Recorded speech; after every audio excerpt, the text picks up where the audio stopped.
तो आज जो हम मैथ का सबसे पहले चैप्टर स्टार्ट करेंगे वो कौन सा करेंगे, संख्या पद्धति। संख्या पद्धति, यहाँ से इसके नाम में हमें क्या पता लग रहा है, यहाँ से इस शब्द में क्या, यहाँ क्या छुपा हुआ है, संख्या क्या छुपा हुआ है, संख्या। यानी हमें इसको पढ़ने से पहले क्या मालूम होना चाहिए, संख्याओं के बारे में ज्ञान होना चाहिए, समझ रहे हो। तो सबसे पहले हम इस चैप्टर में क्या सीखेंगे कि संख्याएं क्या होती है। संख्याएं मतलब यहाँ हम कैसे कैसे संख्याएं पढ़ेंगे कि परिमेय संख्या कौन सी होती है, अपरिमेय संख्या कौन सी होती है, सम संख्या कौन सी होती है, अभाज्य संख्या कौन सी होती है, विषम संख्या कौन सी होती है, सह अभाज्य संख्या कौन सी होती है। तो इन सारी संख्याओं को हम कैसे पढ़ेंगे, बिल्कुल बेसिक से पढ़ेंगे। और मैं आपको पहले ही बता दूं, ये बेंच हम पढ़ रहे हैं वो कैसा पढ़ रहे हैं हम, केवल और केवल रेलवे परीक्षाओं से संबंधित, जिसमें हम रेलवे से संबंधित ही क्वेश्चन करेंगे, जो पिछली कुछ परीक्षाओं में रेलवे के क्वेश्चन आए हैं, रेलवे में आए हुए, और chapter by chapter type wise करते हुए चलेंगे सारे क्वेश्चन। तो सबसे पहले हम क्या पढ़ रहे हैं, मैथ का कौन सा चैप्टर पढ़ रहे हैं, संख्या पद्धति। कौन सा है पहला, एक तो हमारा यही हो जाएगा पहला, संख्या पद्धति, ठीक है। एक क्या हो जाएगा, संख्या पद्धति, एक तो हमारा पहला यही हो जाएगा। दूसरा क्या हो जाएगा हमारा, घातांक, एक हो जाएगा हमारा घातांक करनी। तीसरा क्या हो जाएगा हमारा, तीसरा हो जाएगा वर्गमूल तथा घनमूल। और चौथा क्या हो जाएगा हमारा, दशमलव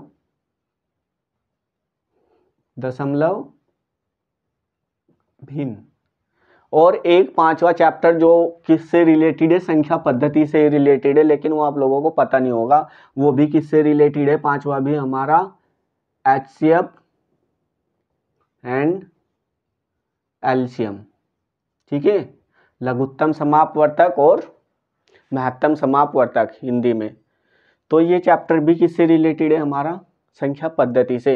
इन सारे चैप्टरों में संख्या पद्धति का मतलब है कि हम इन संख्याओं में इन सारे चैप्टरों में किसका ज्ञान प्राप्त करते हुए चलेंगे, संख्याओं का ज्ञान प्राप्त करते हुए चलेंगे। यहाँ हम कैसी संख्या सीखेंगे कि घातांक वाली जो करनी होती है वहाँ उन संख्याओं के बारे में ज्ञान होगा।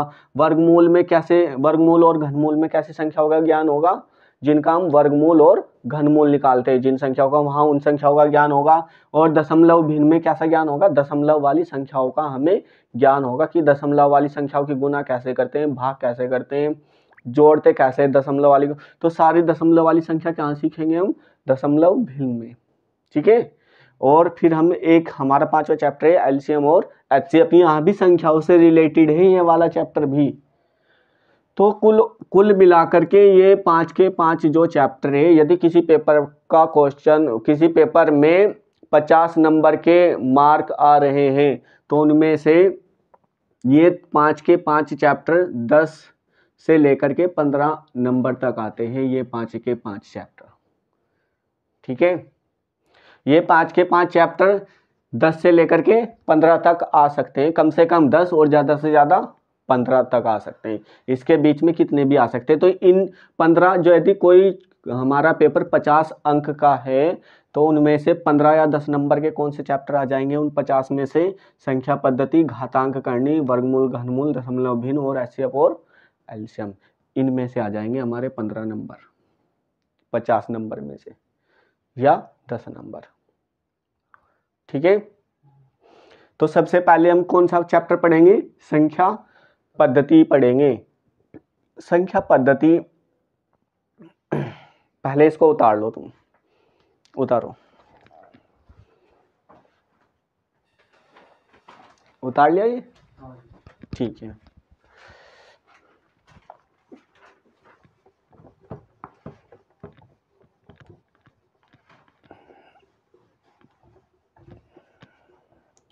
मैं आप लोगों को एक बात और बता दूं, हमारा जो पूरा अर्थमेटिक है, अंक गणित है, जिसको हम अंक गणित बोलते हैं, पूरा का पूरा अंक गणित हमारा किस पर टिका हुआ है, संख्याओं पर टिका हुआ है।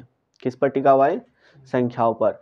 तो इसीलिए ये वाला चैप्टर हमारे अर्थमेटिक के लिए सबसे इम्पोर्टेंट है, समझ में आया। क्योंकि हमारा पूरा अंकगणित किस पर टिका हुआ है, संख्याओं पर टिका हुआ है। तो हम सबसे पहले कौन सा चैप्टर पढ़ेंगे, संख्या पद्धति। अब संख्या पद्धति को पढ़ने के लिए मैंने क्या बताया था कि हमें अंकों का ज्ञान होना क्या है वहाँ जरूरी होता है। संख्या पद्धति को पढ़ने के लिए हमें किसका ज्ञान जरूरी होता है, अंकों का ज्ञान होना जरूरी होता है या संख्याओं का। तो मैंने बताया हम क्या पढ़ रहे हैं,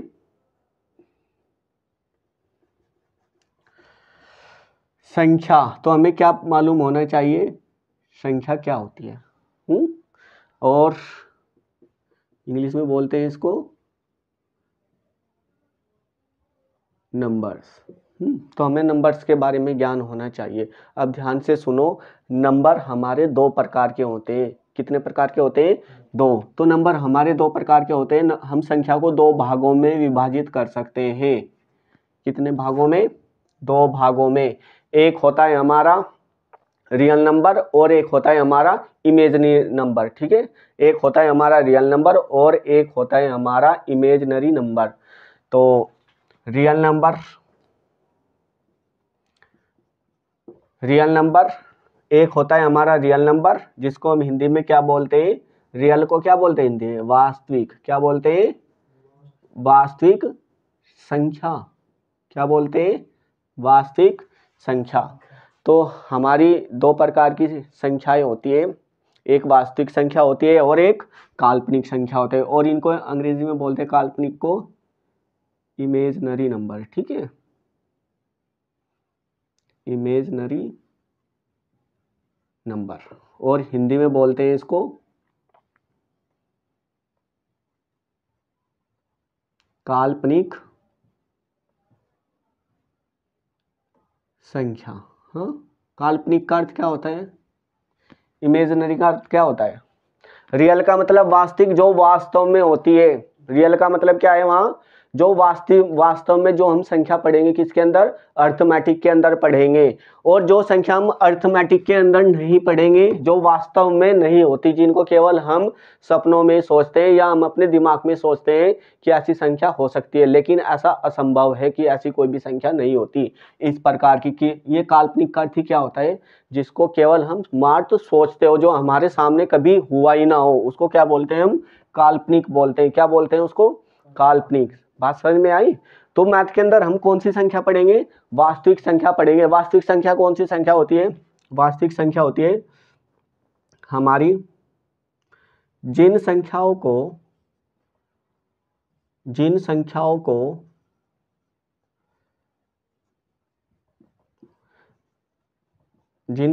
को हम नंबर लाइन पर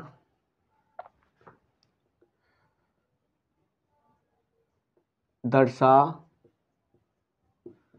सके, उन्हें हम वास्तविक संख्या कहते हैं। यहाँ मैंने क्या लिखा है, वास्तविक संख्या कौन सी होती है, जिन संख्याओं को हम किस पर दर्शा सके, नंबर लाइन पर दर्शा सकते हैं। में संख्या क्या होती है, वास्तविक। यानी मैं कहने की बात ये बता रहा हूँ कि जिनको नंबर लाइन का दर्शाने का मतलब क्या है, कि जिनको हम नंबर लाइन पर लिख सकते हैं, वे संख्या क्या होती है, वास्तविक संख्या होती है। ठीक है, और जिन संख्याओं को हम नंबर लाइन पर नहीं लिख सकते, वे कौन सी होगी, काल्पनिक होगी। में कौन सी होगी, काल्पनिक होगी। यहाँ मैं बोल सकता हूँ इमेजिनरी नंबर में कि जिन संख्याओं को हम नंबर लाइन पर, जिन संख्याओं को हम नंबर लाइन पर नहीं दर्शा छोड़ो, यहाँ नंबर लाइन पर नहीं लिख, ठीक है, नहीं लिख सकते, वे कौन सी संख्या होती है, काल्पनिक संख्या होती है। जिन संख्याओं को हम नंबर लाइन पर लिख सकते हैं वे तो होती है हमारी वास्तविक संख्या होती है, और जो जिन संख्याओं को हम नंबर लाइन पर नहीं लिख सकते, केवल हम सोच ही सकते हैं उन संख्याओं को, ठीक है। ना ही में हमने आज से पहले कभी संख्या ऐसी देखी है, केवल कल्पनाओं में संख्या, किसमें, कल्पनाओं में, ठीक है। तो में संख्या कौन सी होती है, काल्पनिक होती है, और जिनको हमने लिख भी सकते हैं, हम दिखा भी सकते हैं लिख करके, तो में कौन सी संख्या होती है, वास्तविक संख्या होती है। तो जैसे कि यहाँ इसका उदाहरण ले सकते हैं हम, कैसी संख्या हो सकती है। मैं एक उदाहरण यहाँ ले रहा हूँ, ये 49, एक उदाहरण ले रहा हूँ मैं, -49, हाँ। और इसका क्या निकालना है, रूट निकालना है। क्या निकालना है, रूट, क्या निकालना है हमें, रूट, यानी क्या निकालना है इसका, हमें मूल निकालना है, वर्गमूल इसका क्या निकालना है, रूट का मूल। तो यहाँ ये कभी भी ये मत कर दियो कि हाँ जी इसका तो होता है 7, माइनस का 7 आ जाएगा, कभी होता ही नहीं है। मुझे एक बात बताओ, ये 49 कब बना होगा, ये 49 यदि माइनस गुना माइनस, और तुमने बोल दिया जी ये तो क्या हो गया, माइनस के 49, और फिर इससे क्या निकल करके आया हमारा, एक जो यहाँ से, मैं इसको ऐसे, तुमने ऐसे बोल दिया कि यहाँ अंदर ये हुआ होगा जी -49, वो -7 गुना -7, और ये तब जा करके क्या बना होगा, माइनस के 49। हाँ, ये क्या है, बिल्कुल गलत है, कभी भी ऐसा हो ही नहीं सकता है। माइनस माइनस क्या हो जाएगा, प्लस हो जाएगा, ठीक है, ये क्या हो जाएगा, प्लस हो जाएगा। तो ऐसी कोई भी दुनिया में कोई भी संख्या नहीं है जिसको गुना करने पर क्या आ जाए, हमारा माइनस का 49 आ जाए, ठीक है। दुनिया में ऐसी कोई भी संख्या नहीं बनी है आज तक जिसको गुना करने पर क्या आ जाए, माइनस के 49 आ जाए। बताओ कोई संख्या है क्या ऐसी, केवल कल्पनाओं में हो सकती है तुम्हारे, लेकिन वास्तव में हम उसको दिखा नहीं सकते हैं कि हाँ 49 आ सकता है, ठीक है।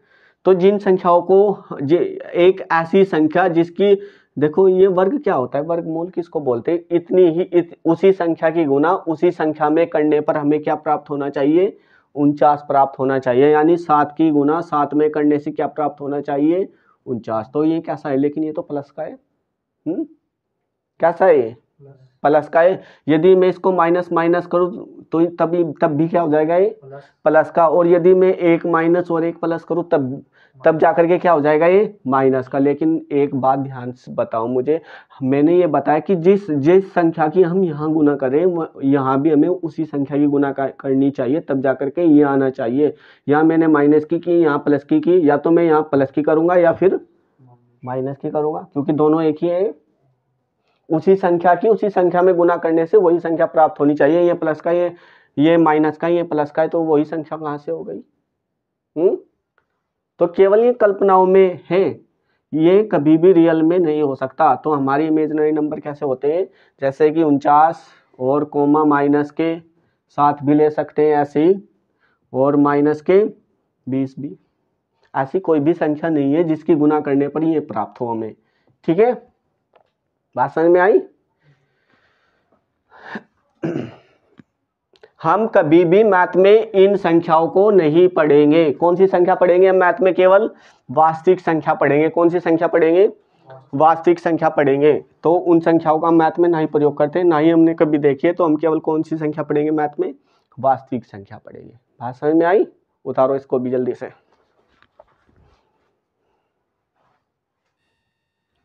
उतार लिया ना।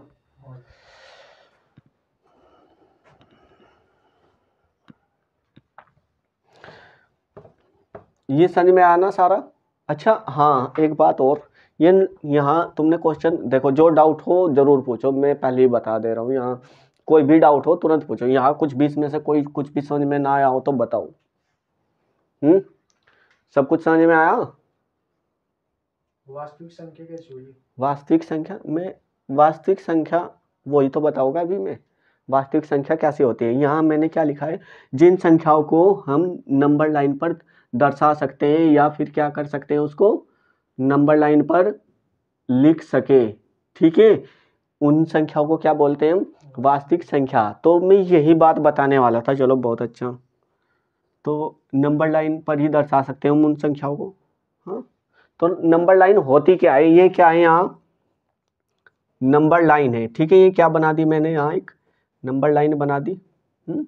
अब नंबर लाइन जो हमारी शुरू होती है, दो संख्याएं होती है हमारी नंबर लाइन पर, एक होती है हमारी नेगेटिव और एक होती है पॉजिटिव। तो नंबर लाइन पर हमारी दो संख्याएं होती है, एक होती है हमारी नेगेटिव और एक होती है पॉजिटिव। ठीक है, एक होती है धनात्मक और एक होती है ऋणात्मक। तो हमारी जो नंबर लाइन शुरू होती है, मैं पहले ही बता दे रहा हूँ यहाँ, वो कहाँ से शुरू होती है, जीरो से शुरू होती है। कहाँ से शुरू होती है हमारी नंबर लाइन, जीरो से शुरू होती है। यदि हम जीरो से हम चलेंगे, ये हमारा हो गया लेफ्ट और ये हो गया हमारा राइट। ठीक है, ये हो गया हमारा लेफ्ट और ये हो गया हमारा राइट। यदि मैं जीरो से राइट की ओर चलूंगा, जीरो से कहाँ को चलूंगा, मैं राइट की ओर चलूंगा, तो मेरी सारी संख्याएं, आने वाली संख्या कैसी होंगी, वे सभी की सभी पॉजिटिव होगी। कैसी होंगी, वे पॉजिटिव होगी। पॉजिटिव मतलब सारी की सारी धनात्मक होगी, धनात्मक मतलब सभी प्लस में होंगी। बात समझ में आई। तो सारी की सारी संख्या मेरी ये क्या है, पॉजिटिव है। अगली संख्या क्या है, 5। अगली पॉजिटिव संख्या क्या है, 5। और इससे अगली पॉजिटिव संख्या क्या है, 6। ऐसे ही ये जो हमारी नंबर लाइन है अनंत तक जा रही है। कहाँ तक जा रही है, अनंत तक। यही नहीं है कि मैं जितनी यहाँ लिख दूंगा उतनी ही बस संख्याएं नंबर लाइन पर। नंबर लाइन पर वे संख्याएं जो हमने कभी देखी ना हो, हमारा पूरा जीवन समाप्त हो जाएगा, अगले 6-7 और जन्म ले लेंगे, लेकिन ये नंबर लाइन खत्म नहीं होगी। ठीक है, ये नंबर लाइन हमारी पॉजिटिव में भी किधर जा रही है, अनंत जा रही है। किधर जा रही है, अनंत की ओर जा रही है, जिसको हम कभी पढ़ ही ना पाए हैं। जो हमारी कभी ये संख्या कभी खत्म ही नहीं होने वाली है, हमारी पूरा जीवन बीत जाएगा, 6-7 और जन्म ले लेंगे तब भी ये खत्म नहीं होगी गिनते में।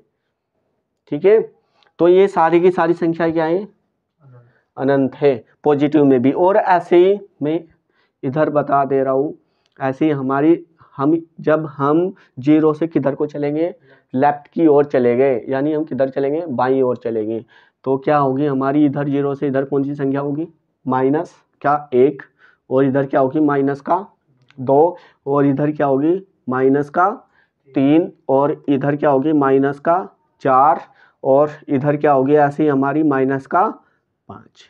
ठीक है, तो जीरो से यदि लेफ्ट की ओर जा रहे हैं हम, तो हमें कौन सी संख्या मिल रही है यहाँ, नेगेटिव। और जीरो से यदि हम राइट की ओर जा रहे हैं तो कौन सी संख्या है, पॉजिटिव। तो इसको क्या बोलते हैं हम, नंबर लाइन बोलते हैं। इसको क्या बोलते हैं, नंबर लाइन।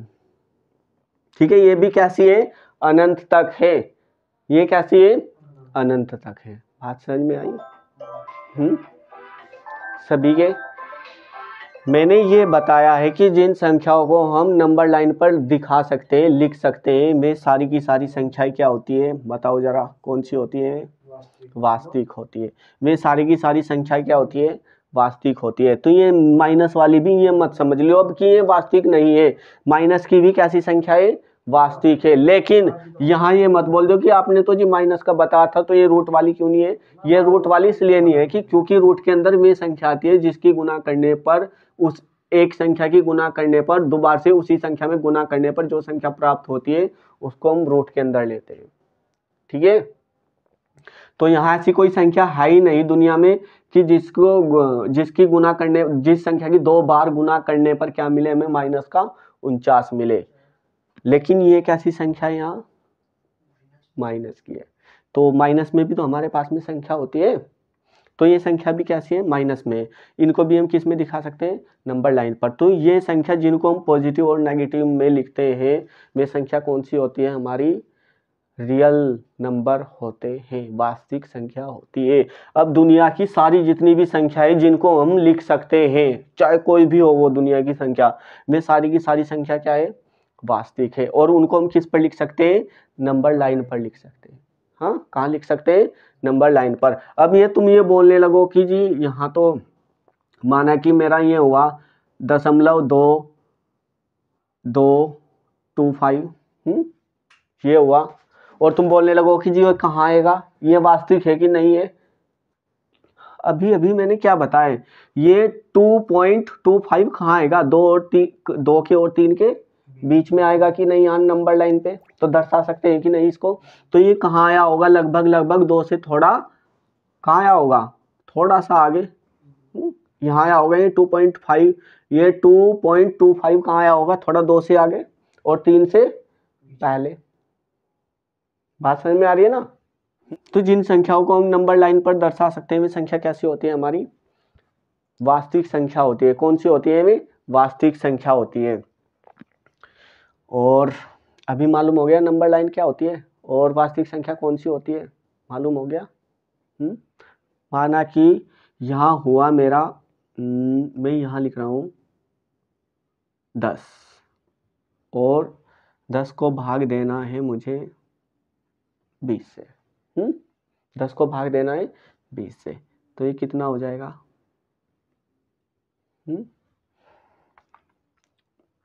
या ऐसा बोल सकता हूं मैं इसको 110 लिख रहा हूं, मैं क्या लिख रहा हूं 110। तो ये कितनी बार काटेगा 20, ये 110 को 20 पंजा 5 बार, तो पूरा पूरा कटेगा, पूरा पूरा कटेगा ना 5 बार। ठीक है, और प्लस क्या बच गया हमारा 10 और 10 और नीचे क्या है 20। हाँ, 0 से 0 कट जाएगी, कितना बचेगा 1/2। कितना हो जाएगा 1/2, और 1/2 को क्या बोलते हैं हम, आधा। क्या बोलते हैं, आधा ही तो बोलते हैं। तो ये कितना हो जाएगा 0.5। आधे को ऐसे ही तो लिखते हैं 0.5। बात समझ में आ रही है ना दोनों की। ठीक है, तो इसको जब हम जोड़ेंगे कितना हो जाएगा 5.5। तो मुझे पता था कि हम 110 को मैंने 20 से भाग दिया तो क्या आया मेरा 5.5। तो 5.5 कहाँ दर्शाएंगे हम, बताओ जरा। 5 से बाद और 6 से पहले, यानी ये कहाँ आया होगा 5 के और 6 के ठीक बीच में आया होगा। 5.5 कहाँ आया होगा मेरा, 5 और 6 के ठीक बीच में आया होगा। कहाँ आया होगा ये, यहाँ आया होगा। बात समझ में आई। तो हर एक संख्या को हम कहाँ दर्शा सकते हैं, नंबर लाइन पर। जो वास्तविक संख्या होती है सभी को टोटल हम यहाँ दर्शा सकते हैं। नंबर लाइन उतारो जल्दी से, फिर हटा रहे इसको।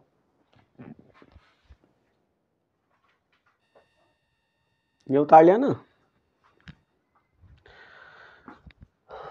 हमें इसको तो पढ़ना ही नहीं है, किसको पढ़ना है, केवल वास्तविक संख्या को। हाँ, अब यहाँ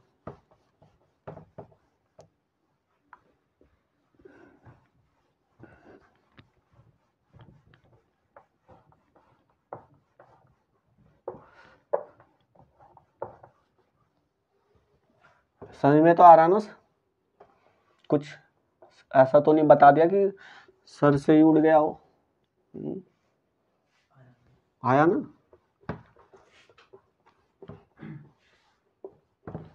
बिल्कुल अच्छे से समझ में आ रहा ना। अभी तो कुछ बताया भी नहीं मैंने। आ रहा ना भाई।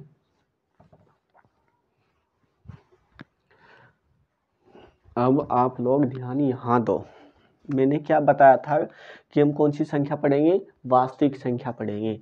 अब हमें पता है हमें पढ़नी है कौन सी संख्या, वास्तविक संख्या पढ़नी है। हाँ, वास्तविक संख्या। वास्तविक संख्या को इंग्लिश में क्या बोलते हैं हम, रियल। वास्तविक को रियल ही तो बोलते हैं, रियल नंबर। यहाँ इसको पूरा कर लो, वास्तविक संख्या पढ़नी है हमें। ठीक है, अब ये वास्तविक संख्या पढ़नी है, इनको भी हम 2 भागों में पढ़ेंगे। वास्तविक संख्या भी 2 प्रकार की होती है। हम पढ़ रहे हैं संख्याओं के बारे में ज्ञान। ठीक है, क्या पढ़ रहे हैं हम, संख्याओं के बारे में ज्ञान पढ़ रहे हैं। तो हमारी वास्तविक संख्या भी 2 प्रकार की होती है। एक होती है हमारी सबसे पहले परिमेय संख्या। सुना होगा, कौन सी होती है, परिमेय संख्या। और इसको बोलते हैं हम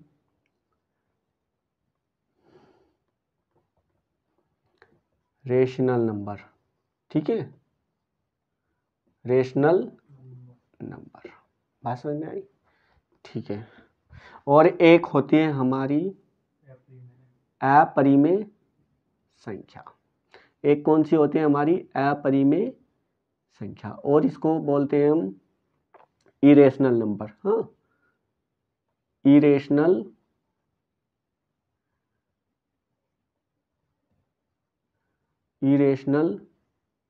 नंबर। तो हमारी वास्तविक संख्या 2 प्रकार की होती है। एक होती है परिमेय संख्या और एक होती है अपरिमेय संख्या। परिमेय संख्या कौन सी होती है, ध्यान से सुनो। देखो इसमें मैं आप लोगों को अंतर से बताऊंगा, जिससे हमें बहुत ज़्यादा और समझने में और मुझे भी समझाने में और ज़्यादा सही हो, तुम लोगों को समझने में जल्दी से समझ में आ जाए और मुझे समझाने में ज़्यादा कोई प्रॉब्लम ना हो। तो अंतर से समझेंगे, उससे अच्छा रहेगा। परिमेय संख्या कौन सी संख्या होती है, पहला अंतर है हमारा, परिमेय संख्या जिन संख्याओं को, भाई अभी उतारियो मत, जब मैं बोलूँगा तभी उतारना। सबसे ज़्यादा जो तुम्हें ध्यान देना है वो समझने पर फोकस करना है, बाकी बाद में मैं उतारने का टाइम दूंगा, ठीक है। तो समझना जरूरी है, जो समझ में ना आए वो तुरंत मुझसे पूछो कि क्या है यहाँ, क्या क्या समझ में नहीं आया वो मुझे बताओ, मैं दोबारा से उसको किसी और तरीके से बताने की कोशिश करूँगा। तो जिन संख्याओं को हम P बाई क्यू की फॉर्म में, इसका अर्थ क्या है P बाई क्यू का, ये P बाई क्यू क्या है, जिसको हम P बाई क्यू मतलब भिन्न ही तो है, ठीक है, जिसको हम भिन्न के रूप में लिख सकते हैं।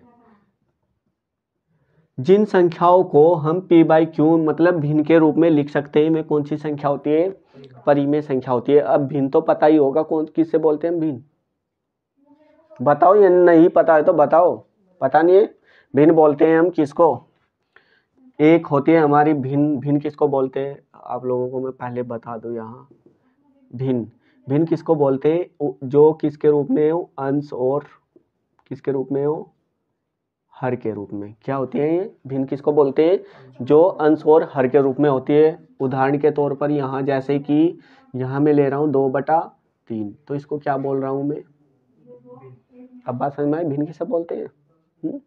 किसी संख्या को हम यदि भाग देंगे, किसी संख्या से भाग देंगे तो वो तुरंत क्या बन जाती है, भिन्न बन जाती है। मैं यहाँ 2 को किससे भाग दे रहा हूँ, 3 से भाग दे रहा हूँ, तो इसी को क्या बोल रहा हूँ मैं, भिन्न बोल रहा हूँ। बात समझ में आई। तो यहाँ भी मैंने ऐसे लिखा है, जिन संख्याओं को हम P बाई क्यू की फॉर्म में यानी भिन्न के रूप में लिख सकते हैं, में संख्या कौन सी होती है, परिमेय संख्या होती है। अर्थात यहाँ क्या है, यहाँ इसका नंबर 1 क्या हो जाएगा, बिल्कुल ठीक इसका उल्टा हो जाएगा। यहाँ क्या है, जिन संख्याओं को हम P बाई क्यू के रूप में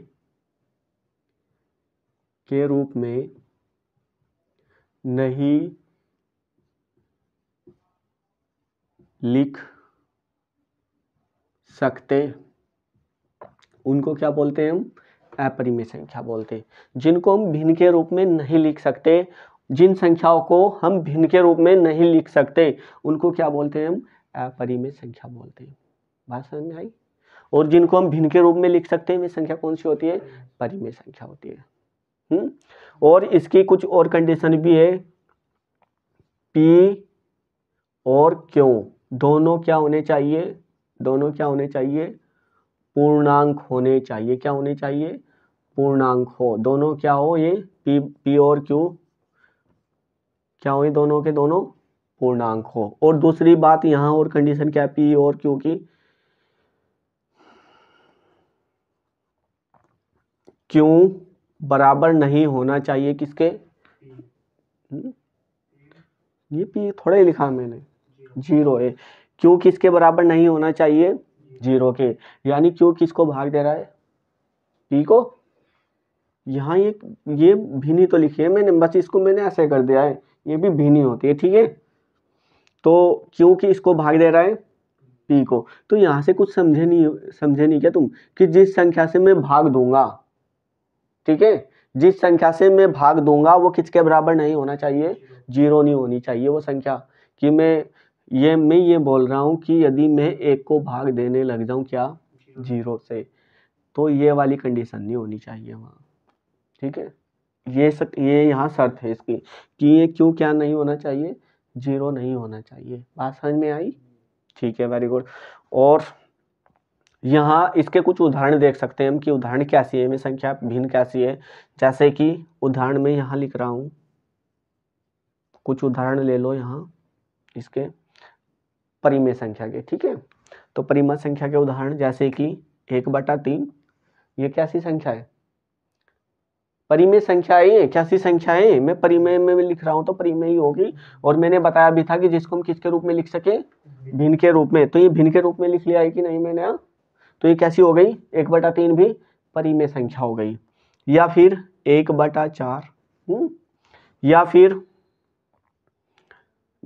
20/3, ये भी कैसी संख्या है? भिन्न के रूप में तो लिख लिया मैंने इसको, तो ये भी कैसी है? परिमेय संख्या है। ध्यान दो, यहाँ से डायरेक्ट क्वेश्चन आते हैं पेपर में। मैं पहले ही बता दे रहा हूँ कि यहाँ से डायरेक्ट पूछा जाएगा कि 1/3 कैसी संख्या है, परिमेय, अपरिमेय, कैसी संख्या है। ठीक है, तो यहाँ डायरेक्ट क्वेश्चन आते हैं कि डायरेक्ट बस आंसर देना देख करके वहाँ। तो इसको पहले से समझते हुए चलो। बात समझ में आई?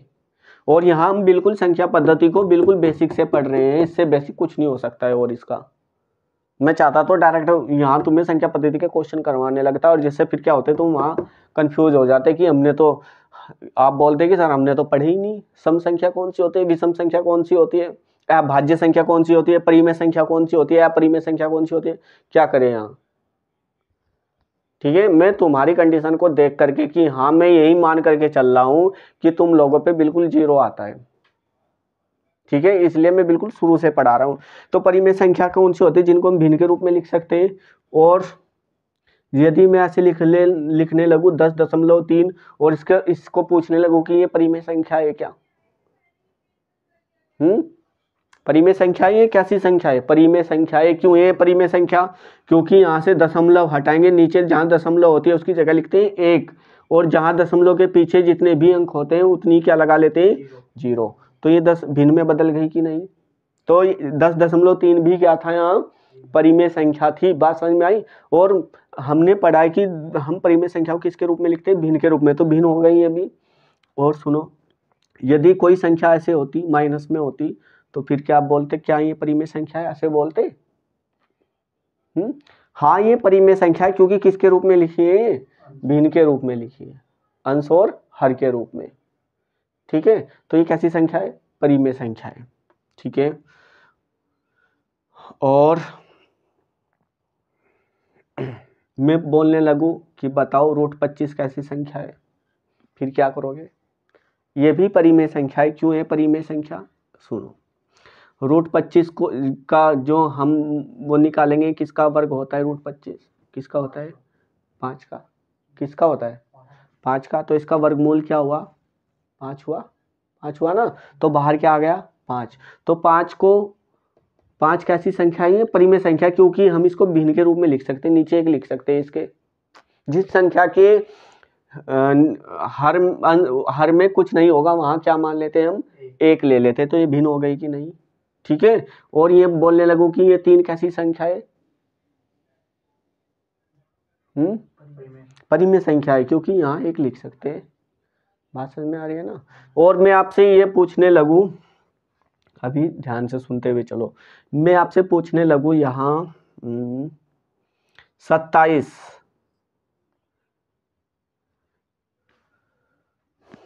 ये क्या हमारी परिमेय संख्या है?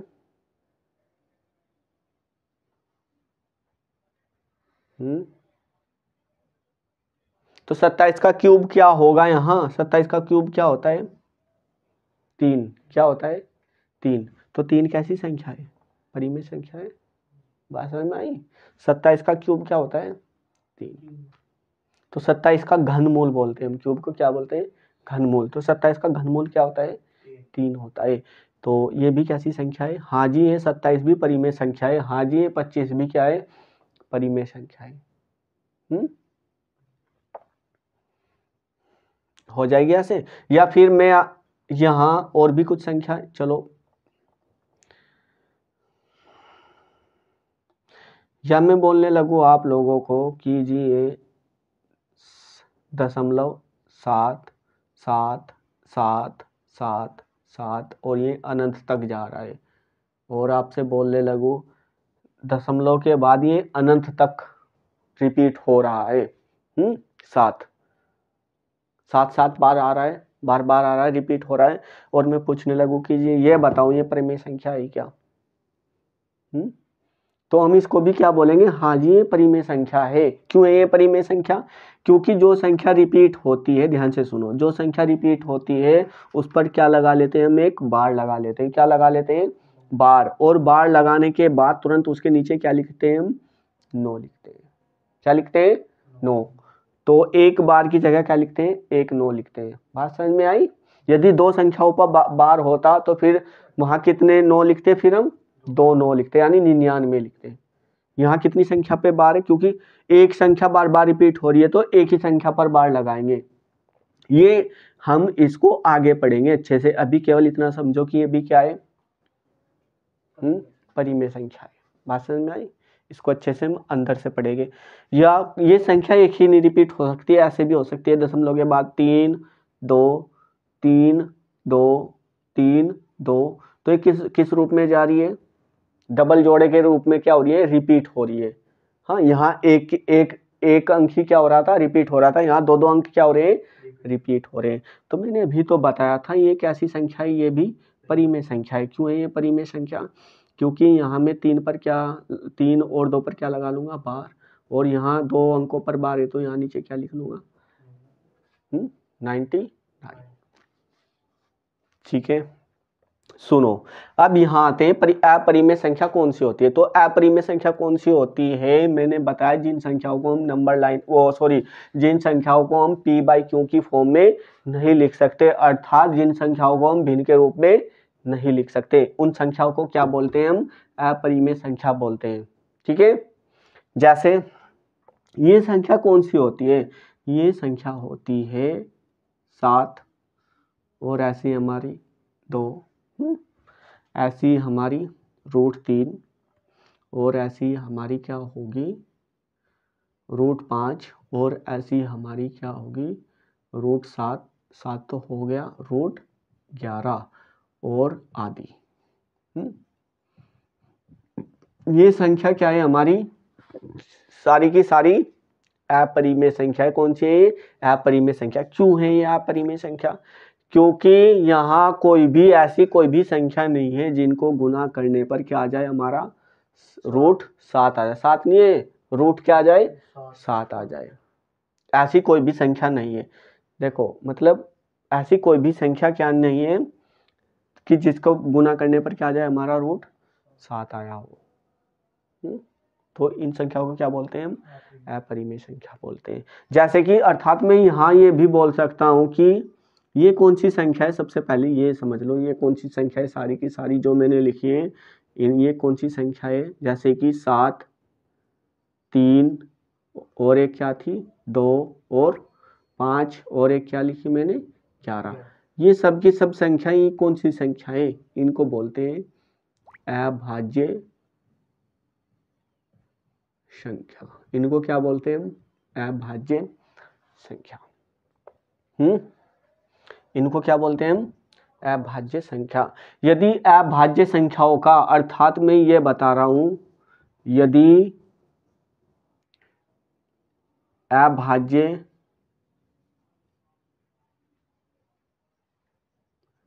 संख्याओं का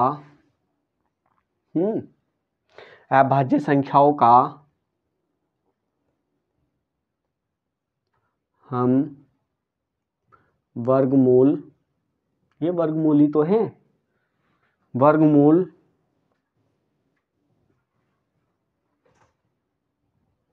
निकालने लगे तो उनका वर्गमूल नहीं निकलेगा। इन संख्याओं को क्या नहीं निकलेगा?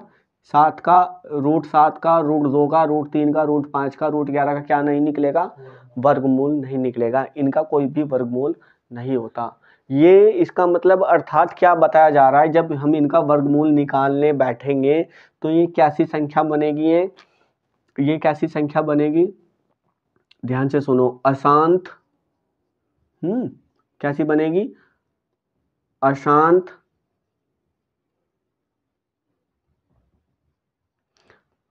अशांत अनावर्ती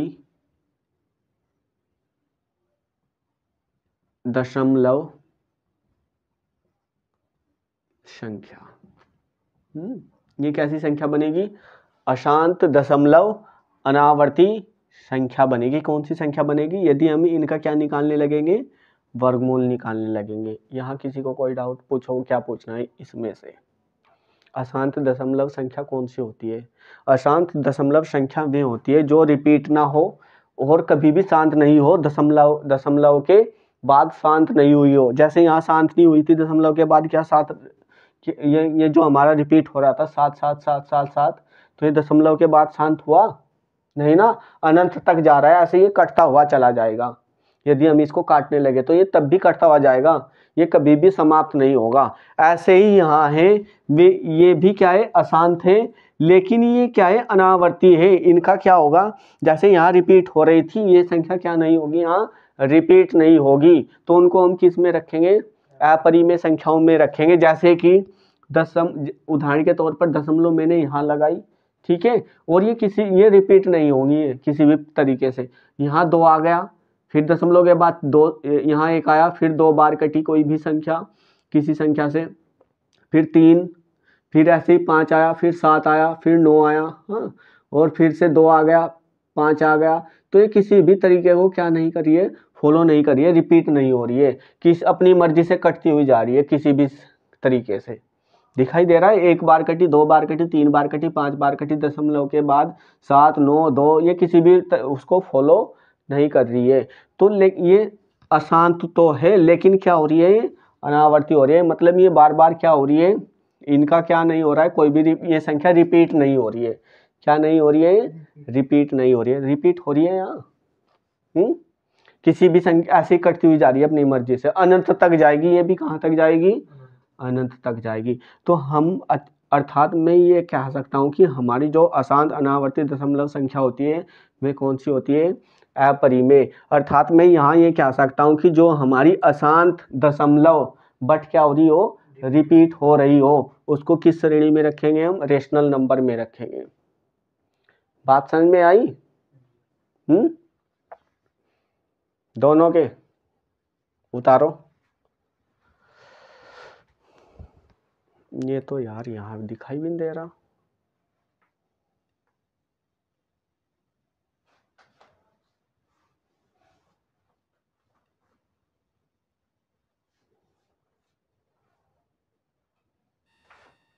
उतार लिया ये? ठीक है। अच्छा, यहाँ हम बार बार मैं आपको बता रहा हूँ कि भाई यहाँ ये हमारी क्या है? ये दशमलव वाली संख्या है, और इधर भी क्या है? हमारी दशमलव वाली संख्या है। तो अभी मैं थोड़ा आप लोगों को समझा दूँ कि दशमलव संख्या होती क्या है। क्योंकि हमें पता अभी अभी क्या यहाँ मैंने आप लोगों को पढ़ाया कि हमारी कुछ दशमलव संख्या किस में आएंगी? परिमेय संख्या में आएगी, और कुछ दशमलव वाली संख्या किस में आएंगी? अपरिमेय। तो रेशनल और इरेशनल संख्याओं का पता लग गया कैसी होती है? जब हम क्वेश्चन करेंगे कुछ वहां से भी समझ में आ जाएगा कैसी होती है। ऐसे तो मैंने अच्छे से बता दिया कैसी होती है।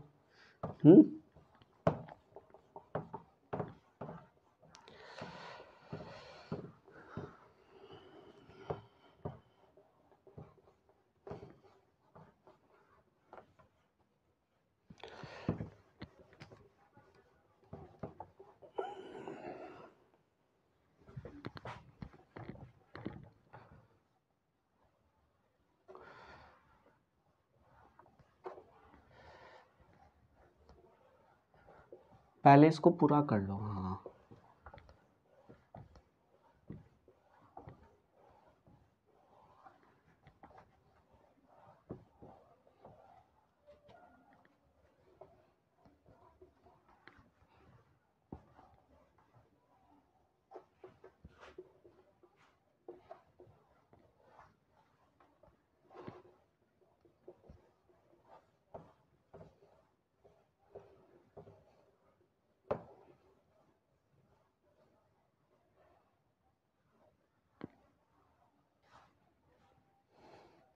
थोड़ा सा और रह गया इसमें, थोड़ा इसको पूरा कर लो फिर बताओगे हमें। दशमलव वाली संख्या है, यहाँ थी हमारी कौन सी संख्या थी इधर, रेशनल, हाँ, और इधर इरेशनल।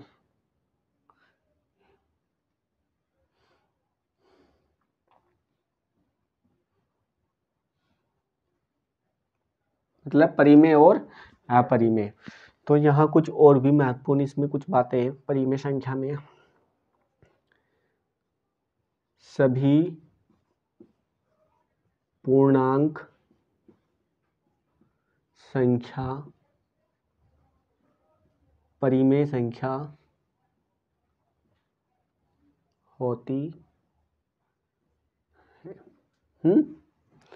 फिर 0, इसकी बात कर रहा हूँ, इस 0 की मैं, ठीक है।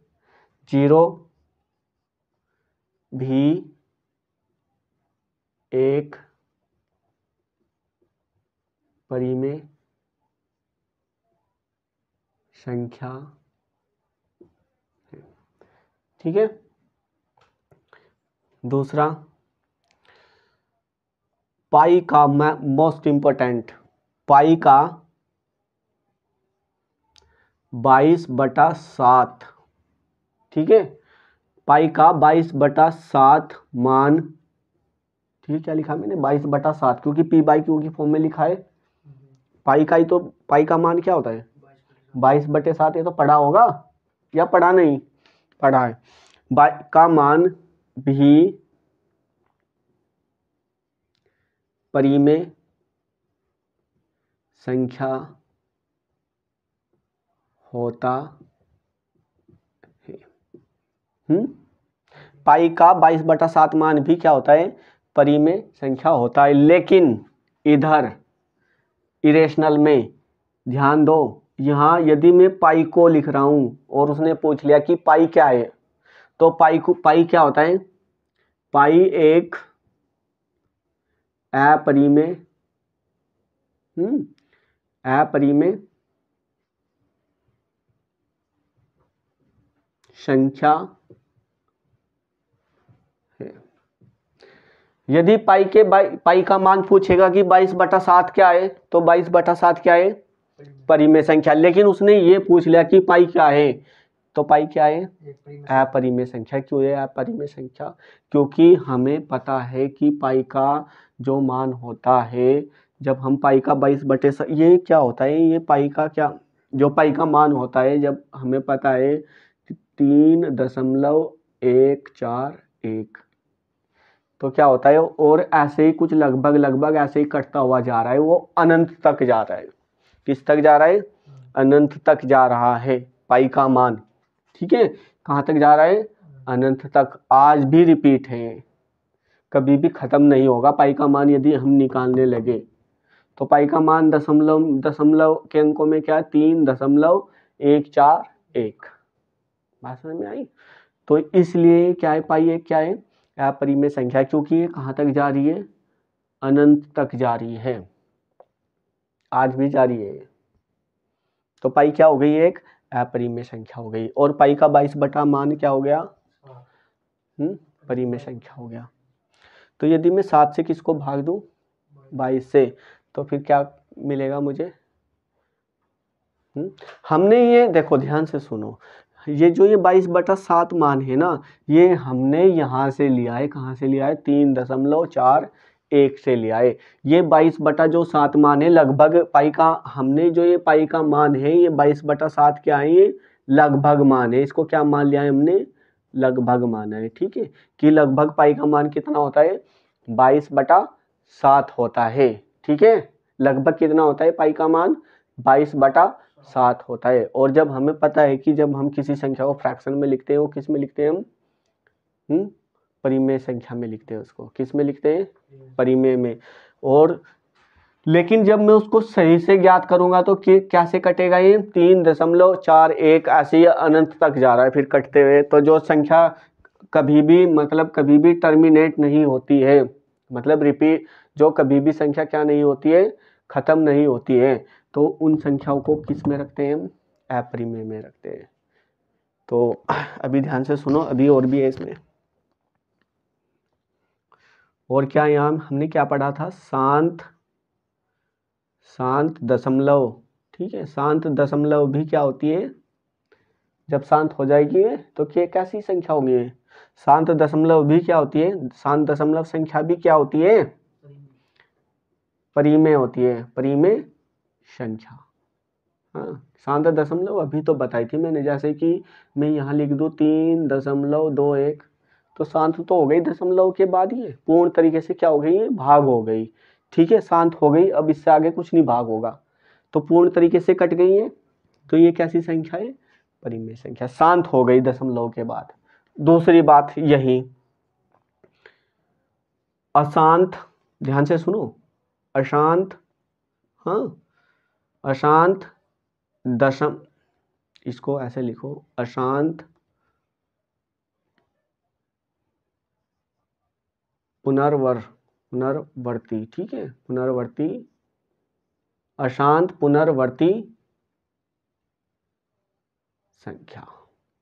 ये कैसे बताई थी मैंने, अशांत तो है ये, लेकिन क्या हो रही है, पुनर्वर्ती मतलब रिपीट हो रही है, क्या हो रही है, रिपीट हो रही है। इंग्लिश में, चलो इंग्लिश में समझ में आए, अशांत को बोलते हैं हम, अशांत को इंग्लिश में बोलते हैं नॉन टर्मिनेशन। क्या बोलते हैं, नॉन टर्मिनेशन। अशांत को क्या बोलते हैं, non termination but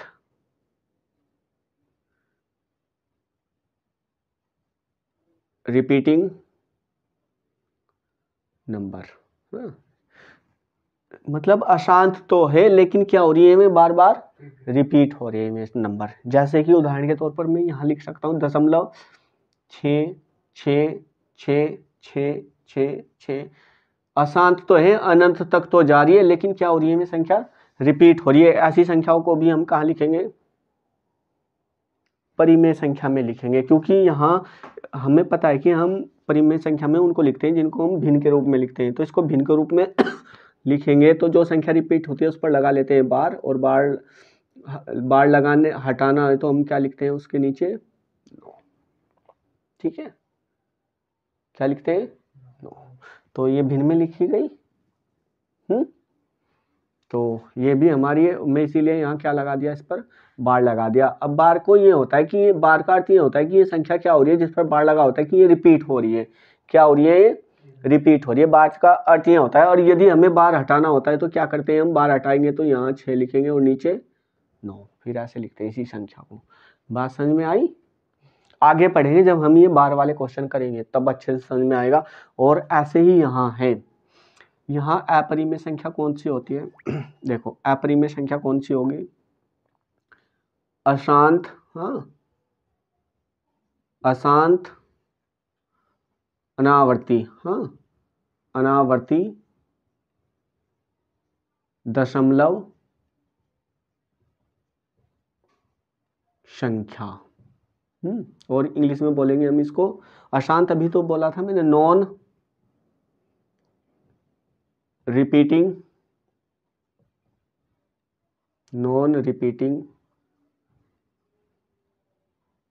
but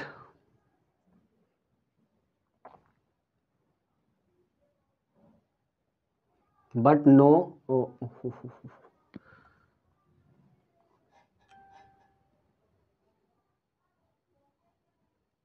non decimal. भाई दशमलव के क्या बोलते हैं इंग्लिश में हम, डेसिमल बोलते हैं, ठीक है, नॉन डेसिमल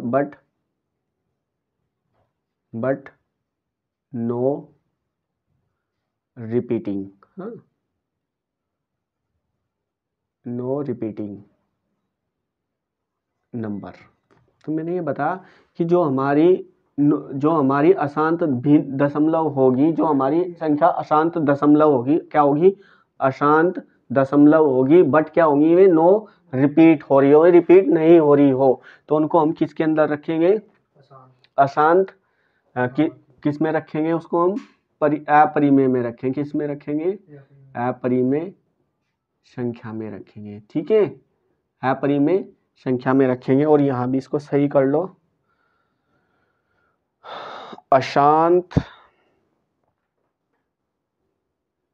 यहाँ तो सही लिखा है पर बस यहाँ क्या लिखना था, नॉन, यहाँ क्या लिखना था, decimal termination but repeating number. उतारो इसको। और आज के लिए यही अपनी क्लास समाप्त करते हैं हम। कल को इसको बिल्कुल अच्छे से पढ़ करके आना। और इससे आगे की अभी 1-2 दिन हम संख्या पद्धति की बेसिक क्लास ही पढ़ेंगे। इसमें बहुत सारी हमें जानकारी मिलेगी जो अगले क्वेश्चनों में हमें हेल्प मिलेगी उसमें। आज के लिए बस इतना ही। और इसको उतार लो और पढ़ करके ज़रूर आना, ज़्यादा नहीं है, ये सब कुछ पढ़ करके आना, ठीक है।